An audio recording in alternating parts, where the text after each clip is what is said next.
just driving this around the neighborhood, because I got to move it back to the driveway. I know I'm going to end up breaking a sweat. God, I love how hot it gets here. Says no one ever. So, I knew this was going to be a thing for Ford for 2019, and I thought maybe this will be an option on the Mustangs. That's what everyone said, but nope. So for 2019, for the Mustang GT, all MT82, which is the 6-speed manual Mustang GTs, are going to be getting Active Rev Match. Now, part of me, when I first read that, I was like, oh, gee, thanks, Ford. After I go and buy an 18, you decided to come out with this feature for 2019. But then I realized, oh, that's right, you know, it doesn't matter, because then for 2020, they'll come out with a jet-powered Mustang. And suddenly I'll realize I should have waited a year for that. And to be quite honest, I can rev match manually just fine. Part of the purpose of a manual transmission, in my opinion, is it's manual. I should be doing it myself. But when it came out, I actually thought, well, this is going to be an option for maybe just the Performance Pack, or maybe even Performance Pack Level 2. Nope. The entirety of the range. Every single MT82 car. So what does this mean? Well, hopefully it means they're finally going to put some improvements on this transmission, because at the end of the day, my first thought was, well, it's still an MT82.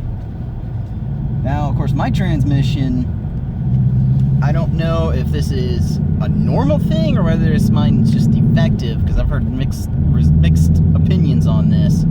It grinds third a lot. When I shift at speed into third, it sometimes likes to grind. And I've been trying to kind of figure out what I have to do to replicate it, and it's still kind of at a loss as to why it grinds third. So I'm hoping maybe they'll fix some of these issues, because I would hate to get the rev match car and then it all the time rev match and grind third. Now, I don't know if it's going to have no lift shift capability or not. Ideally it would, because GM has had it for a few years. I think they've gotten to the point where it's pretty good. So Ford, and if there was any justice in the world, yes, they would do a no lift shift as well, to kind of compete with the GM no lift shift, because I believe the 2019 Camaro is getting the Active Rev Match. I could be wrong on that. Somebody correct me if I'm wrong. It's too hot to turn this fan down right now. But I still all goes back to my opinion of, yep, still just an MT82. People are still blowing MT82s. I see it daily on various Mustang Facebook pages about how MT82s, they blow up, they grind gears. People are always talking about doing like T56 swaps and TR6060 swaps and built MT82s, and quite frankly, I don't see the need for that at the moment with my car, but it's also that my car is also stock power-wise.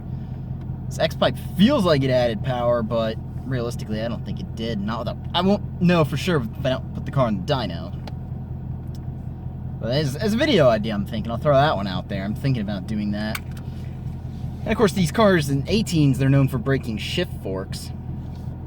So I'm usually pretty gentle with my car. I'm not trying to slam it into gear or anything. And obviously, I'm going to leave the stock shifter alone, because I don't want to break a shift fork as well. That's another thing, is I feel like these aftermarket shifters might be part of the problem, though. You do start trying to change parts out like that, you do run into situations where, didn't Ford engineers design this right? Why are you suddenly deciding to change that? So, to me, that's something I'm going to leave alone for the time being. But I have not had any real problems with this MT82. As soon as I can figure out how to replicate my car grinding into third, that's something I know I can either, I know what to tell someone to fix it, like at the dealership, if I were to make a warranty claim on this transmission, or just to simply not do whatever was causing it. One of these days I'm going to go out and I'm going to get it on video. It's really infuriating when you always go 2 to 3 and it does it. And usually I swear, I've tried just revving this thing out, and sometimes it doesn't do it. So that's why it's kind of a bit of a nuisance. But obviously if I do decide to go to like massively high power with this car, if I were to decide to keep building it, I probably would eventually go to a built transmission, just because that was also another weak link for these cars anyway, one of the many weak links when you start building a powerful car. Overall, I'm still in love with this transmission. The clutch is really nice. That's something I'm happy with. I'm happy with everything about it. I do like manually revving it. So I would like to drive the 19 Mustang GT when it comes out with this active rev match. I'll see how good it really is.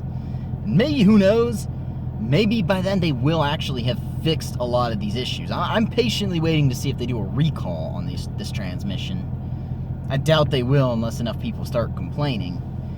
But, oh well. So we'll see what happens here.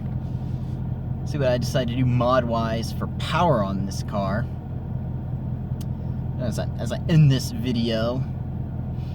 Let me know what y'all think about the last video I did. It's good. My character Blake. It's okay. I took my car back from him.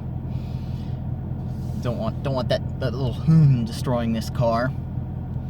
You know what you think? I was kind of going for old school MVT with that one. More like just kind of make fun of, not really make fun of anyone specific, just make fun of like Mustangs in general. Kind of some of the stuff. I actually knew a guy in high school who was basically Blake. He was the inspiration. The only difference is he had a V6 Mustang. Oh, today I still laugh at that. Like, man, the guy, how cool that guy thought he was because he had a manual V6 Mustang. Oh, good times.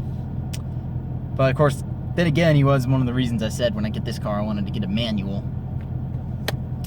Anyway, let me know in the comments section below what you all think about this.